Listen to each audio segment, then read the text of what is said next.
Itinatayo na po ngayon sa Barangay San Pedro, Iriga City, ang ating Iriga City Health Office 2, kung saan hindi na kailangan pumunta pa ng mga taga-Aplan Barangay sa Iriga City Health Office 1. Ang atin pong Iriga City Health Office 1 at Iriga City Health Office 2 ay kumpleto sa doktor at mga nurses. May mga kagamitan din gaya ng dialysis machine,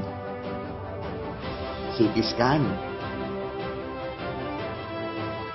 X-ray at marami pang iba.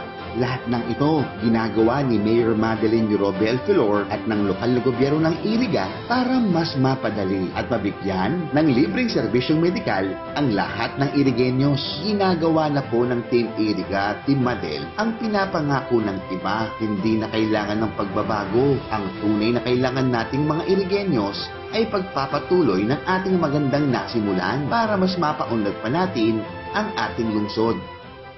Mayor Madeline Eurobe Alfilor.